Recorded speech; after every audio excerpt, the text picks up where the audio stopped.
السلام علیکم۔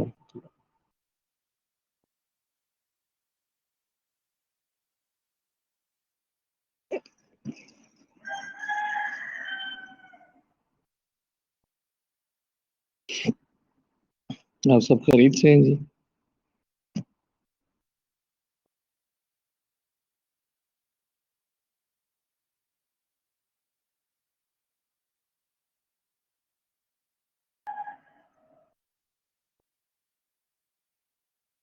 آج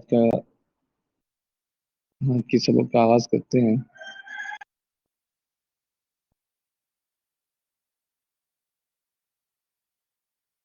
سید الانبیاء والمرسلین، اما بعد۔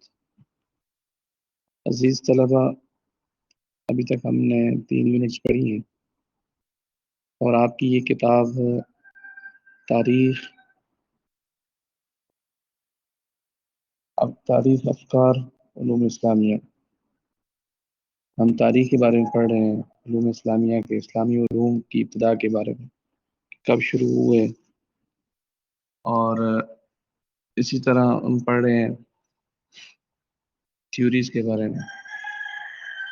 تو آج کی جو چوتھی یونٹ ہے یہ ہے فقہ اور اصول فقہ پہ،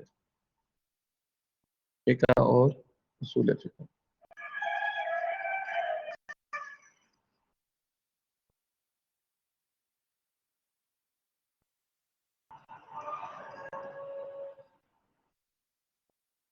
آواز آ رہی ہے؟ اب آواز آ رہی ہے؟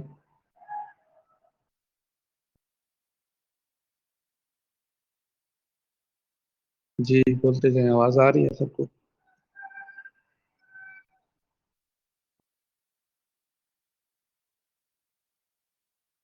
میں نے کہا جی آج ہماری چوتھی یونٹ ہے جس کا عنوان ہے فقہ اور اصول فقہ۔ اس میں ہم یہ پڑھیں گے کہ فقہ یا اصول فقہ کی تعریف کیا ہے، اس کا آغاز کب ہوا، یعنی اسلامک جورسڈکشن جس کو ہم کہتے ہیں، اس کا آغاز کب ہوا، ٹھیک ہے، یہ تدوین کیسی ہوئی، تدوین کہتے ہیں کہ یعنی اس کو مرتب کب کیا گیا۔ اسی طرح ہم پڑھیں گے علم فقہ کی تعریف پڑھیں گے، فقہی اختلاف کے جو اسباب ہیں وہ، فقہ کا تاریخی ارتقاء، یعنی کیسے یہ تاریخ کے ساتھ ساتھ، وقت کے ساتھ ساتھ فقہ جو ہے وہ گروم ہوتی رہی ہے۔ ائمہ اربعہ کے جو مشہور ہیں، امام ابو حنیفہ، امام مالک، امام شافعی، امام احمد بن حنبل، ان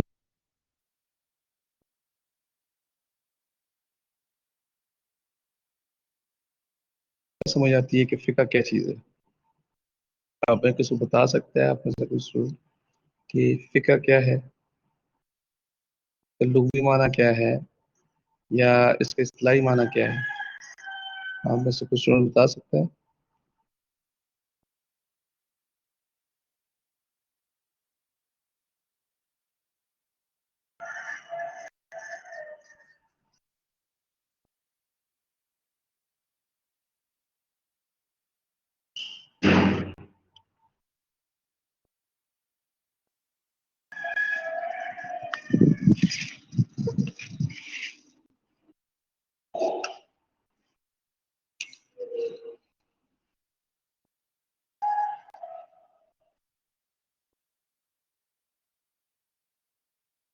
جی میں پوچھا کہ فقہ کا لغوی معنی کیا ہے، فقہ کا لفظ جب بولا جاتا ہے تو اس کا مطلب کیا ہے؟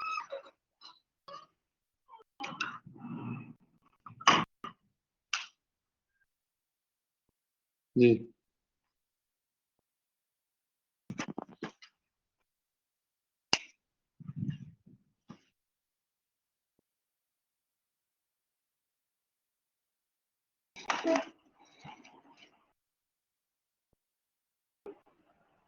جی رخسانہ کہہ رہی جی شعر اصولوں کو سمجھنے کا نام فقہ ہے۔ جی اور کوئی؟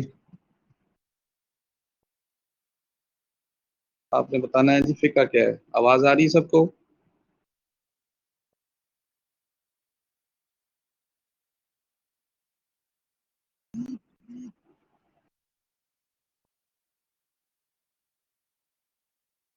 شرعی اصولوں کو سمجھانے کا نام بتا دیا آپ نے بتایا۔ آواز آ رہی ہے تو یہ بتائیں فقہ کسے کہتے ہیں؟ بے شک کتاب سے دیکھ کے بتائیں، لیکن یہ بتائیں کہ فقہ کسے کہتے ہیں؟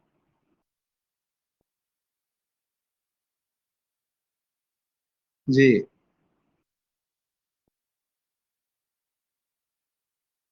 یہ آپ نے ٹھیک کہا۔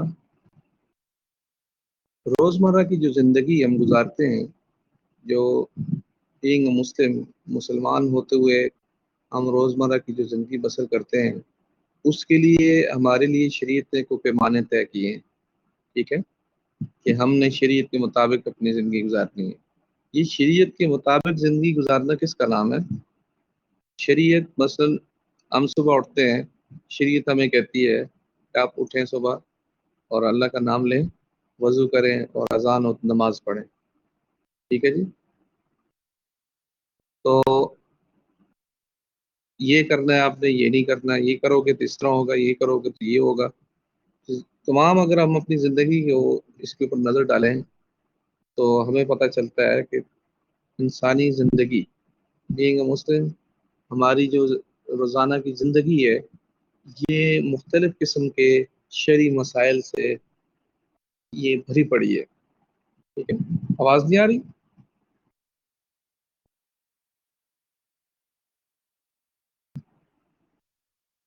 ڈسائڈ کر لیں کہ آواز آ رہی کہ نہیں آ رہی۔ جو لوگ کہتے ہیں نہیں آ رہی وہ بتائیں، پتہ چل جائے گا کہ آواز نہیں آ رہی۔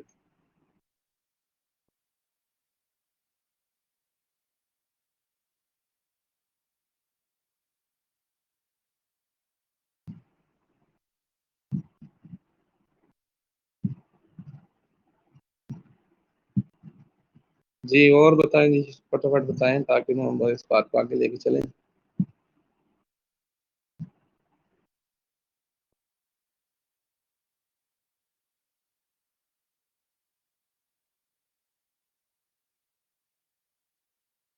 جی شکریہ پروین کہہ رہے ہیں جی آ رہی ہے آواز، موسٹلی سن یہ کہہ رہے ہیں کہ جی آواز آ رہی ہے، ٹھیک ہے۔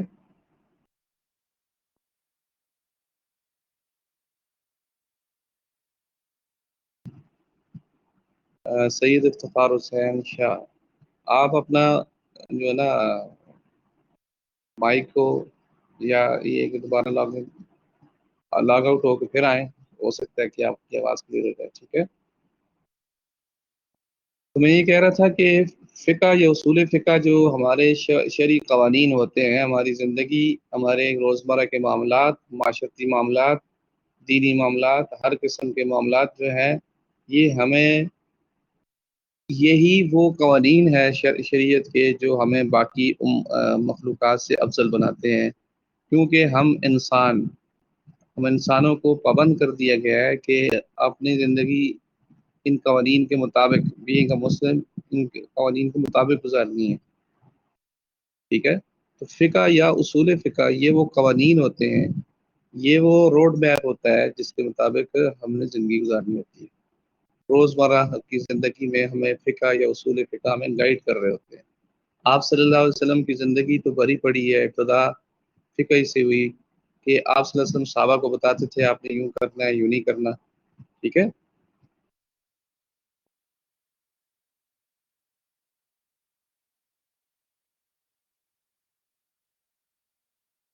سمجھ آ گئی؟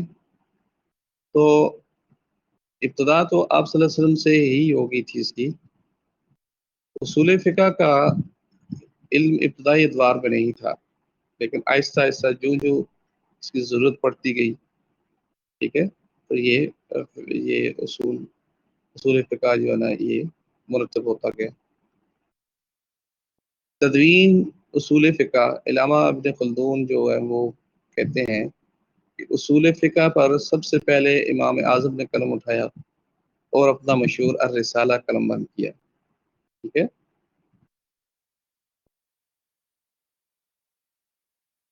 علم فقہ کی تعریف کیا ہے جی؟ العلم بالاحکام الشرعیتی عن ادلتها التفصیلیہ، فقہ شرعی قوانین کے علم کا نام ہے جو ان کے تفصیلی دلائل سے حاصل ہے۔ قرآن مجید کی جو آیات ہیں اور اسی طرح احادیث مبارکہ ہیں، ان سے ہمیں جو قوانین ملتے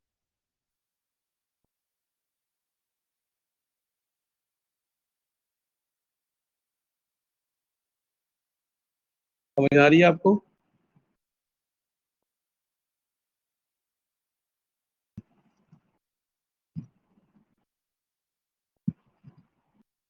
جی حسرت جبین کہہ رہے ہیں کہ جی کہہ رہی ہیں کہ کہہ رہے ہیں نبی اور رسول میں کیا فرق ہے؟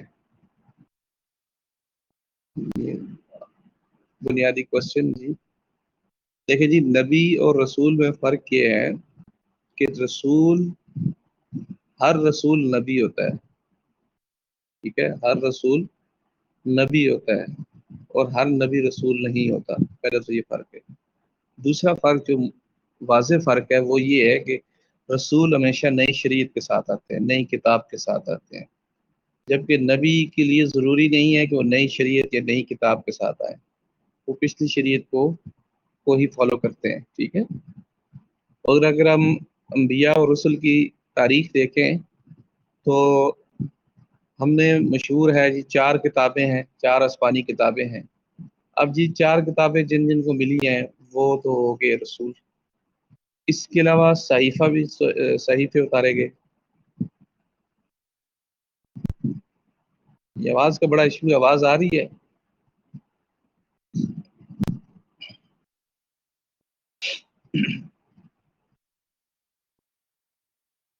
آپ لوگ کنفیوز کر رہے ہوتے ہو. یہ جو میسیجنگ ہے کلوز کریں، اسٹاپ کریں. بعض لوگ پریزنٹ جی سر یہ ہو رہے ہیں السلام.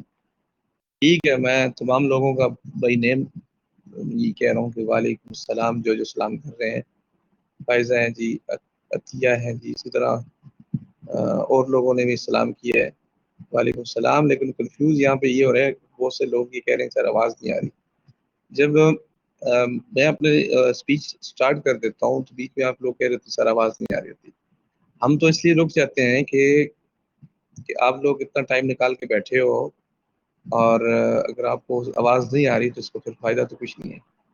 ٹھیک ہے. اب پتہ نہیں چل رہا ہوتا کہ آپ لوگ سن رہے ہو کہ نہیں سن رہے ہو، تو اسپیکر جو ہوتا ہے وہ کنفیوز ہو جاتا ہے. جو بندہ ٹاپک شروع کیا ہوا ہوتا ہے وہ پھر بجائے اس کو کمپلیٹ کرنے کے بندہ کہتا ہے اسٹاپ کرنے رکتے. کوشش یہ کریں یہ پریزنٹ والا، سلام والا، یہ والا میسج یہ چھوڑ دیں. ٹھیک ہے. کیوں پریزنٹ اور یہ جتنی بھی چیزیں ہیں نا، یہ ٹیوٹر سے متعلقہ نہیں ہے آپ کے. یہ ساری آپ کی ایڈمنسٹریشن دیکھ رہی ہوتی ہے، یہ آئی ٹی ڈپارٹمنٹ دیکھ رہا ہوتا ہے. یہ آٹو سسٹم ہے. آپ اگر لاگ ان ہو گئے ہو تو ان کو آپ کو پتہ چل جائے گا کچھ عرصے بعد. جو آٹو ہاؤس والے ہیں، ایڈمنسٹریشن والے، آئی ٹی والے، وہ بتا سکتے ہیں آپ کے. اس کے جو ہے نا وہ ٹیوٹر کے ساتھ کوئی تعلق نہیں ہوتا. ٹھیک ہے. اس لیے ڈسٹرب نہ کیا کریں. آپ لوگ اگر آ ہی گئے ہیں، لیٹ ہوئے ہیں، یہ بڑی خوشی کی بات ہوتی ہے کہ بندہ لاگ ان ہوتا ہے. جی فائنلی لاگ ان ہو گیا ہوں. ٹھیک ہے جی. مبارکباد دینی چاہیے ان لوگوں کو جو اتنے اسٹرگل کے بعد ٹرائی اینڈ اگین کے بعد جا کے ان کو وہ لاگ ان ہوتے ہیں. ٹھیک ہے.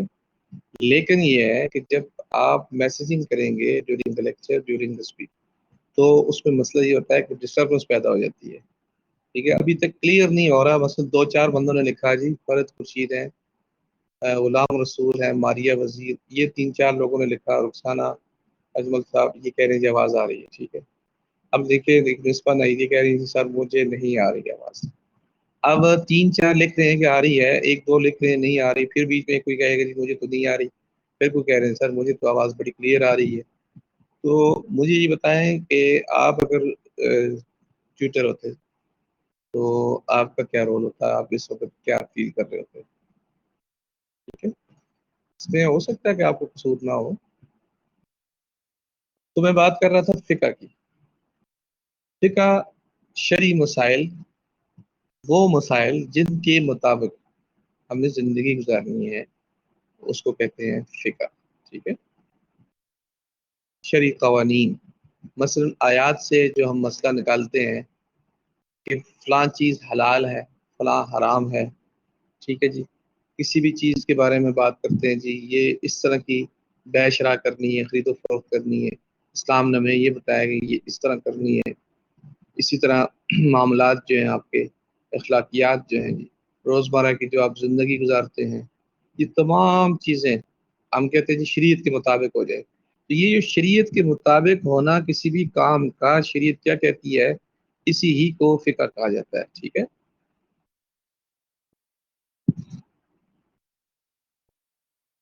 علم فقہ کی تعریف یعنی فقہ شرعی قوانین کے علم کا نام ہے جو ان کی تفصیلی دلائل سے حاصل ہو. آگے لکھا ہے فقہی اختلاف کے اسباب. حضور اکرم صلی اللہ علیہ وسلم کی وفات کے بعد جب اسلامی فتوحات کا دائرہ وسیع ہونے لگا تو اکثر مسائل پیدا ہونے لگے جن میں اجتہاد اور استنباط کی ضرورت پڑ گئی. قرآن اور حدیث کے اجمالی احکام کی تفصیل کی طرف اہل علم کو متوجہ ہونا پڑا. مثلا کسی نے غلطی سے نماز میں فرض ترک کر دیا تو یہ بحث آئی کہ نماز ہوئی یا نہ ہوئی. ٹھیک ہے. جس طرح آج اتنے 1400 سال بعد آپ نے دیکھا کہ ہمیں ضرورت پڑتی ہے کہ نئے نئے مسائل پیدا ہو رہے ہیں. ٹھیک ہے. اس میں ہمیں کیا کرنا چاہیے؟ وہ تمام چیزیں جو اس وقت نہیں تھی، آپ صلی اللہ علیہ وسلم کے دور میں نہیں تھی، صحابہ کے دور میں نہیں تھی، تابعین کے دور میں نہیں تھی، اب آ رہی ہیں یا آج سے کچھ عرصہ پہلے آ رہی ہیں، ان کے لیے شریعت کیا کہتی ہے. تو اس کے لیے پھر کیا کرنا پڑتا ہے؟ قیاس کرنا پڑتا ہے، اجتہاد کرنا پڑتا ہے، مسائل نکالنے پڑتے ہیں. یہی قیاس، یہی اجتہاد فقہی معاملات کی طرف لے کے جاتا ہے ہمیں. ٹھیک ہے. جو جو ٹائم گزرتا گیا، نئے نئے مسائل معاشرے کے اندر آئے، اس کے لیے مسلمانوں کو رہنمائی کی ضرورت پڑی کہ بھئی اب اس معاملے میں کیا کرنا ہے ہم نے، اس معاملے میں شریعت کیا کہہ رہی تھی. کتنے ایسے مسائل ہیں جس میں آپ نے دیکھا ہوگا ملک بھر میں دارالافتاء کھلے ہوئے ہیں. یہ دارالافتاء جو کھلے ہوئے ہیں، جو فتوے دیتے ہیں مفتیان حضرات، یہ کیوں دیتے ہیں؟ مفتی کا جو کام ہوتا ہے بنیادی طور پر اس کی جو اسپیشلائزیشن ہوتی ہے وہ ہوتی یہ ہے کہ وہ فقہی مسائل کا استنباط کرتا ہے، فقہی مسائل کو نکالتا ہے، فقہی مسائل کو، جدید مسائل کو، جدید جو اس دور کے ساتھ نئے نئے مسائل آئے ہیں ان کو قرآن و حدیث کی روشنی میں لوگوں کی رہنمائی کر رہا ہوتا ہے. اسی لیے اس کو مفتی کہا جاتا ہے.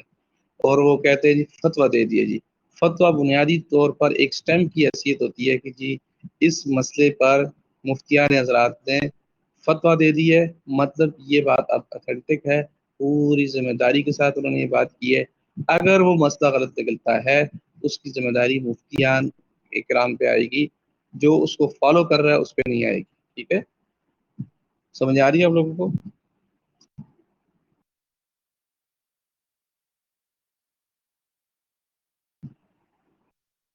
اب کیا ہوا، یہ فقہی اختلاف کیا ہے؟ بنیادی طور پر ہم کہتے ہیں جی اختلاف کو اچھی چیز دی جی، لڑنا نہیں چاہیے جی، جھگڑنا نہیں چاہیے جی، اور آپس میں اختلاف نہیں کرنا چاہیے. پھر یہ جو بڑے لوگوں کا، جو ائمہ کا اختلاف سامنے آتا ہے، یہ اختلاف ہے کیا؟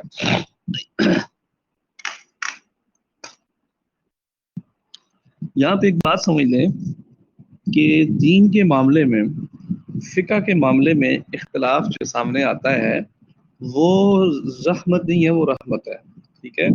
کیونکہ جب ایک کسی بھی چیز کی نئی ڈائریکشن تبھی نکلتی ہے جب اس پہ کوئی اختلاف پیدا ہوتا ہے، نئی سوچنے کی ایک جو ہے نا وہ جہت سامنے آتی ہے، نئے اینگل سے سوچا جاتا ہے اس بات کو.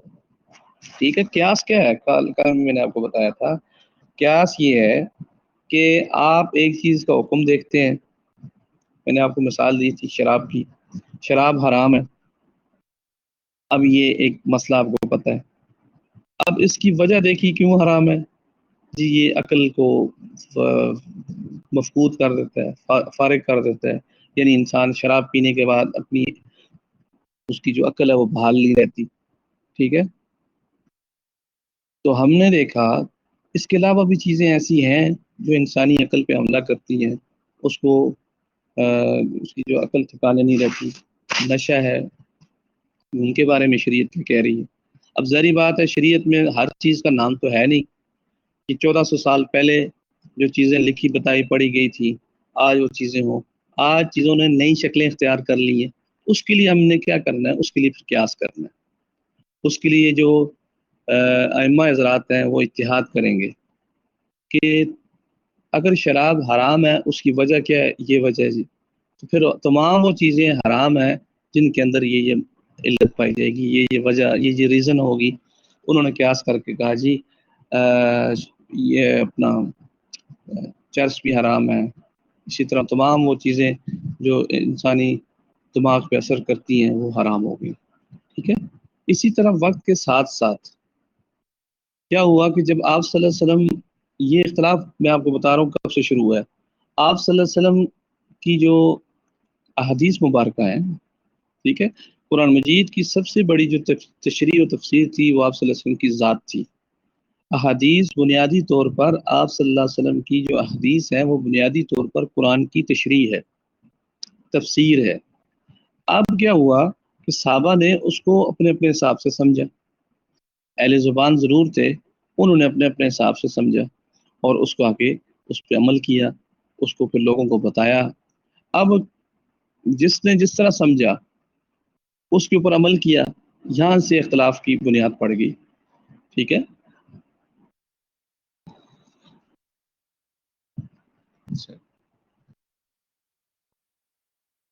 کس چیز میں اختلاف پڑا؟ قرآن و حدیث کے الفاظ کے مطلب میں سمجھنے میں اختلاف پڑ گیا، صحابہ کے منصوص علم میں اختلاف، طریقہ استنباط میں. طریقہ استنباط کیا ہے کہ مسئلے کو نکالنے کے اس میں بھی اختلاف ہو گیا. ٹھیک ہے. شروع میں یہ معمولی اختلاف تھے کیونکہ صحابہ تھے، اہل زبان تھے، وہ سمجھتے تھے ان باتوں کو. آگے چل کر یہ اختلافات زیادہ ہوئے، جس کی مثال آپ یوں سمجھ لیں کہ ہماری پوری دنیا کے اندر جو فقہی مسالک ہیں وہ چار ہیں: امام مالک، امام محمد، اور امام اعظم ابو حنیفہ، امام شافعی، اور چوتھے امام احمد بن حنبل. ٹھیک ہے. یہ ہماری چار سامنے آئے. دوسرا ہمارا ٹاپک ہے فقہ کا تاریخی ارتقاء. ارتقاء کیسے کہتے ہیں جی؟ آپ میں سے کوئی بتا دے جی ارتقاء کیسے کہتے ہیں؟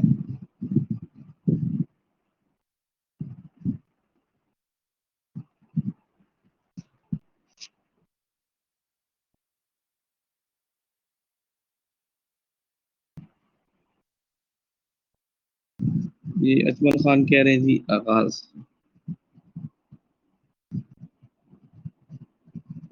کیا لکھا جی آپ نے؟ تعارف. تعارف نہیں. اور کوئی؟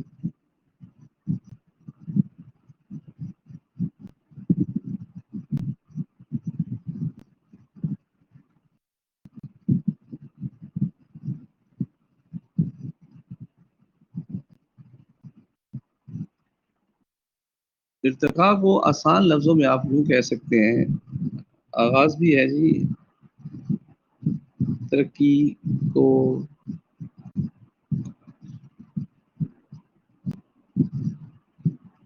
ارتقاء کہتے ہیں جی منازل کو، جو کہتے ہیں نا جی کسی بھی چیز کی جو ابتدا ہوتی ہے انیشل سے لے کر آگے سٹیپ بائی سٹیپ اس کی جو ترقی ہوئی ہے، وہ اس کی آگے جو قدم بقدم یا درجہ بدرجہ جو اس کی آگے ترقی ہوتی ہے یا تنزلی ہوتی ہے، ٹھیک ہے، اس کو کہتے ہیں. ورل زیادہ تر یہ ہوتا ہے ترقی کی طرف جو جاتا ہے، سٹیپ بائی سٹیپ جو آگے چیز جاری ہوتی ہے. آپ یوں کہہ سکتے ہیں فقہ کا تاریخی ارتقاء سے مراد یہ ہے تاریخی سفر. کہاں پہ کب کسی نے کتاب لکھی، کیا کیا ہوا، فقہ پہ کیا کیا کام ہوا، کس دور میں کتنا ہوا، پھر آگے چل کے دوسرے صدی میں کیا ہوا، تیسری میں کیا ہوا، یہ ارتقاء ہوتا ہے، منازل کہہ سکتے ہیں. ٹھیک ہے. صحابہ سب کے سب صاحب فتویٰ نہیں تھے اور نہ اس سے دین کا تفصیلی علم حاصل کیا جاتا تھا. جن صحابہ سے علوم دین کا اکتساب کیا جاتا تھا انہیں حاملین قرآن کہتے تھے جی، جو قرآن کے ناسخ منسوخ، اس کے متشابہ محکم تمام دلائل سے پوری طرح واقف تھے. انہوں نے یا تو نبی صلی اللہ علیہ وسلم سے براہ راست تعلیم و تربیت حاصل کی تھی یا ان جلیل القدر صحابہ سے اکتساب فیض کیا تھا جنہوں نے براہ راست نبی صلی اللہ علیہ وسلم سے تعلیم پائی تھی. ان حاملین قرآن کو قراء کہا جاتا تھا. عرب اس وقت عام طور پر امی تھے، اس لیے جو قرآن قاری ہوتا ہے وہ ابھر کر سامنے آ جاتا ہے. یعنی آپ یہ سمجھتے ہیں سارے کے سارے جتنے بھی صحابہ تھے سارے کے سارے مفتی نہیں تھے، سارے کے سارے مفسر نہیں تھے. ٹھیک ہے. ان میں سے وہ لوگ جو قرآن مجید کو سمجھتے تھے، اس کے معنی و مطالب کو سمجھتے تھے،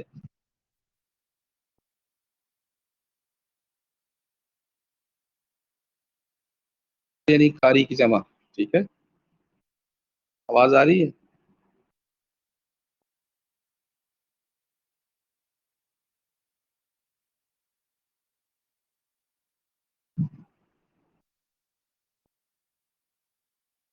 صحابہ کے دور میں جو قرآن مجید کو سمجھتے تھے، اس کے معنی مطالب کو سمجھتے تھے، اس کے اونچ نیچ کو سمجھتے تھے، اس کی ناسخ منسوخ کا ان کو علم تھا، ان کو قرآ کہا جاتا تھا. پھر آہستہ آہستہ یہ چلتا گیا چلتا گیا چلتا گیا. آگے قرآ کا لفظ بدل گیا فقہ کے ساتھ، فقہا کے ساتھ، علماء کے ساتھ. یہ لفظ انہوں نے، یہ ٹائٹل چینج ہو کے فقیہ سے فقہا، اس کی جمع ہے، فقہا کا اس لفظ استعمال ہونے لگا، علماء کا لفظ استعمال ہونے لگا ان لوگوں کے لیے جو شرعی قوانین نکالتے ہیں یا شرعی قوانین کو سمجھتے ہیں اور اس پہ عبور رکھتے ہیں، ان کے لیے فقہا کا لفظ استعمال ہونے لگا. اہل عراق نے کثرت کے ساتھ قیاس سے کام لیا، جس میں انہیں بصیرت اور مہارت تامہ حاصل تھی، اس لیے انہیں اہل رائے کہا جاتا ہے. اہل رائے کی وہ جماعت جس میں ایک مستقل فقہی مذہب میں نشو نما پائی، پھر ایک باقاعدہ فقہی مذہب رواج پایا اور اس کے پیشوا امام اعظم تھے، اور دوسرا طریقہ اہل حدیث کے نام سے معروف تھا. اس طریقے فقہ کے رہنما امام مالک بن انس تھے. یعنی آگے چلتے چلتے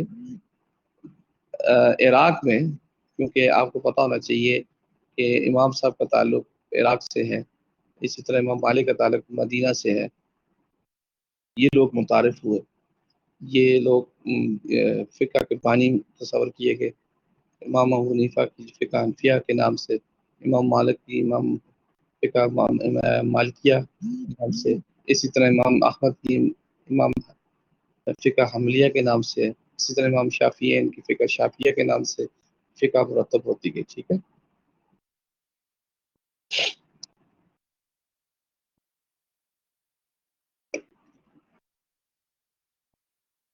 یہ پھر چار فقہائے اربع کی فقہی اسالیب آ گئی. ٹھیک ہے.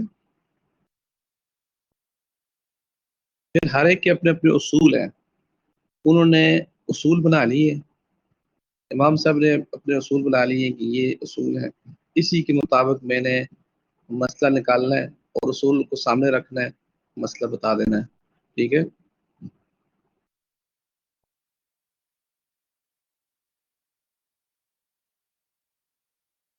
اسی طرح امام مالک ہیں، ان کا بھی فقہی اسلوب ہے. ٹھیک ہے. تمام وہ لکھے ہوئے ہیں، یعنی ان کی جو پانچ اصول ہیں وہ یہ ہے کہ اجماع، قیاس، عمل اہل مدینہ، استحسان، ذرائع کے اسباب، یہ تمام. امام شافی نے بھی اپنے اصول سیٹ کیے، امام احمد بن حنبل نے بھی اپنے اصول سیٹ کیے.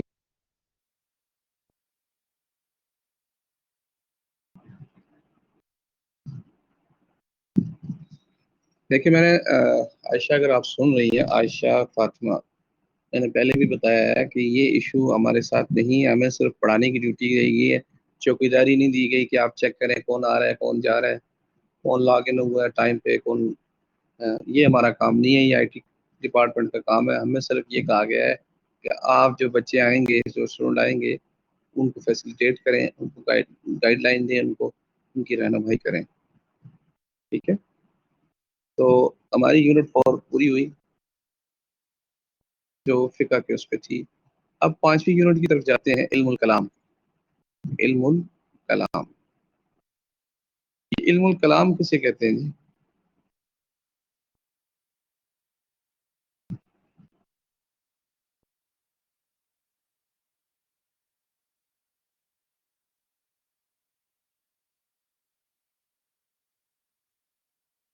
یہ فٹافٹ بتائیں کہ علم الکلام کسے کہا جاتا ہے.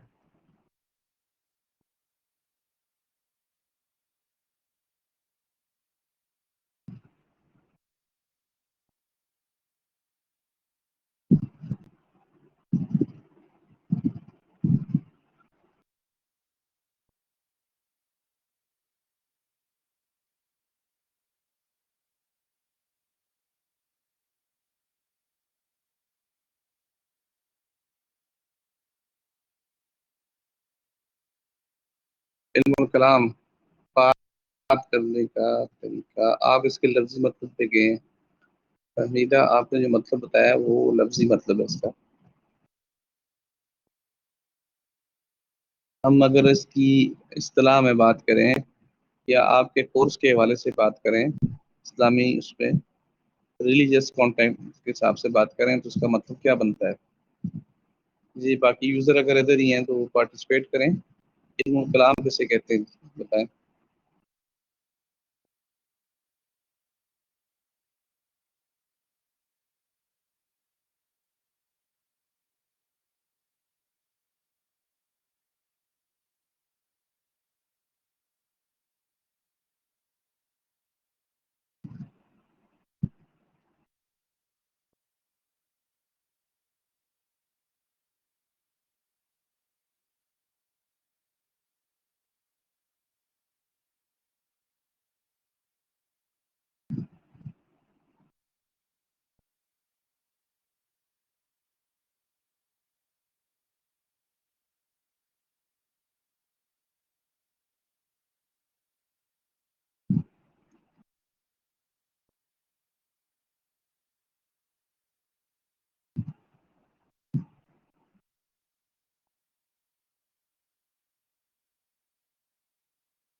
محمد راشد کہتے ہیں جی بات کرنا ہے نا. اور کوئی جی؟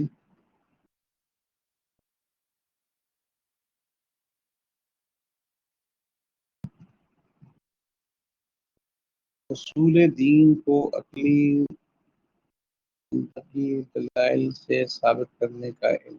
یہ بھی کچھ جناب نے ٹھیک کی تاریخ. آسان لفظوں میں آپ یوں کہہ سکتے ہیں علم الکلام وہ کلام ہے، علم الکلام وہ علم ہے جس میں یہ بتایا جاتا ہے کہ علمی کارنامے کیا کیا ہیں، کیا کیا علمی کارنامے، علمی مار کے کیا کیا جو سر انجام دیے گئے ہیں. آپ نے پرفیکٹ تعریف کیجیے. آپ نے علمی مارکوں میں علماء اسلام نے جو علمی کارنامے انجام دیے اس کو علم الکلام کہتے ہیں. گرامر، گرامر کا طریقہ سے بات ہے. یہ ضرور آپ کی تعریف نہیں ہے، یہ نیچے جو انہوں نے لکھی ہے وہ کہ یہ پوری ورڈنگ کتاب کی ہے لیکن اچھی انہوں نے فرد خورشید ٹھیک لکھا ہے جی. آپ نے علمی مار کے جو سر انجام دیے ہیں علماء اسلام نے، ان کے علمی جو کام ہے کارنامے ہیں اس کے علم کو علم کلام کہا جاتا ہے. ٹھیک ہے.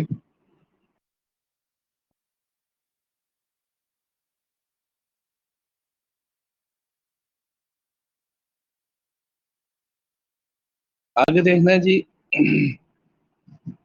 اس کی تاریخ کیا ہے جی. اس علم کی تاریخ کے بارے میں علامہ ابن خلدون لکھتے ہیں شارع نے ہمیں ایسے خالق واحد پہ ایمان لانے کا حکم دیا ہے جس کی جانب تمام افعال لوٹتے ہیں، اور ساتھ ہی ہم کو یہ بتایا اسی پر ایمان، اسی ایمان پر ہماری نجات کا دارمدار ہے. یہاں شارع سے مراد کیا ہو سکتا ہے؟ شارع یعنی شریعت والے، آپ صلی اللہ علیہ وسلم ہے شریعت. ٹھیک ہے؟ مختلف تعریفیں اس کی لکھی ہیں. علم الکلام جو خاص طور پر اسلامی فرقوں کے باہم سیاسی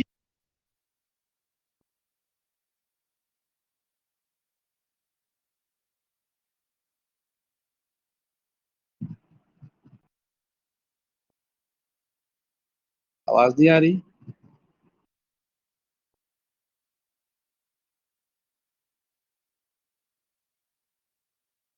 مجھے تو بالکل کلیئر آ رہی ہے آواز. تصوف کسے کہتے ہیں جی؟ تزکیہ نفس، اپنے اخلاق کی بہتری، اپنے نفس کی پاکیزگی، اس اس کو تصوف کہتے ہیں. ٹھیک ہے.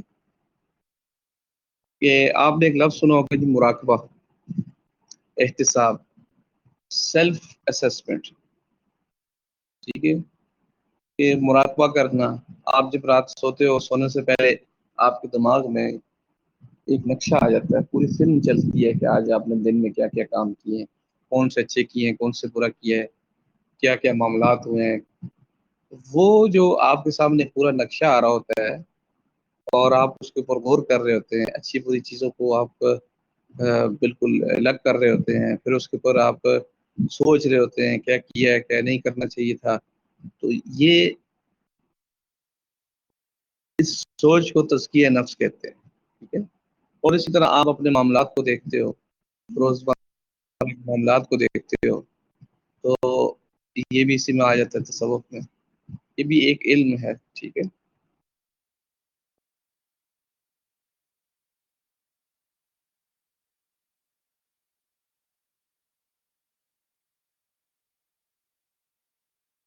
تصوف یہ صوفی صوف یعنی اون سے ماخوذ ہے، چونکہ صوفیاء عام لوگوں کے برعکس بیش قیمت لباس سے احتزاز کرتے ہیں اور اون کے لباس زیب تن کیا کرتے تھے، اس لیے ان کو یہ لقب ملا.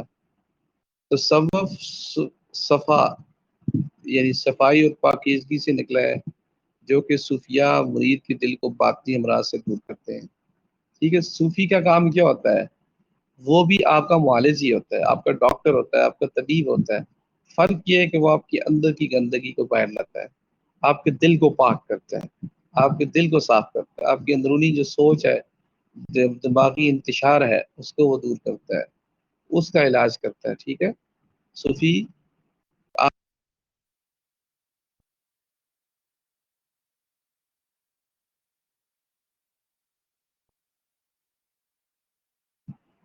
جی عبدالروف آپ نے کہا جی روحانی طبیب، بالکل جی. صوفی آپ کا روحانی طبیب ہوتا ہے، معالج ہوتا ہے.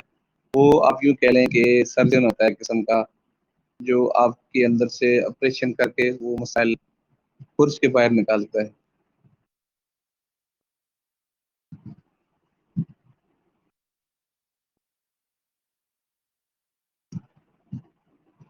6 یونٹس ہو گئی ہیں، تو ابھی ٹائم ہے جی 20-25 منٹ ہیں. آپ اس کو یوٹیلائز کریں، اور آج آپ نے جو 3 یونٹس پڑھی ہے 4 5 6، اس کا آپ ملخص تلخیص بنائیں، اس کی اہم پوائنٹس آپ اپنے پاس نوٹ کریں، پھر یہاں پہ شیئر کریں اس کو. ٹھیک ہے. یونٹ 4 5 6 3 یونٹس ہیں. موٹی موٹی چیزیں اس کی آپ بیان کریں، اس کے کانٹینٹ آپ بتائیں کیا ہیں. ٹھیک ہے.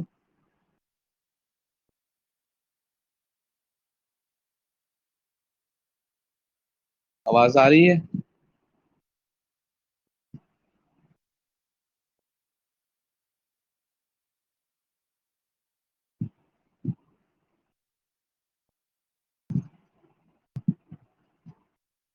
جی ریاض کے تبسم کہہ رہے ہیں کہ جی کوئی اگر واٹس ایپ گروپ ہے تو یہاں پہ کوئی پورا ایڈمن ہے واٹس ایپ گروپ کا، تو ان کو اس لنک شیئر کر دیں اور ان کو ایڈ بھی کر دیں. ٹھیک ہے. ابھی میں نے بتایا کہ آپ جو ہم نے آج 3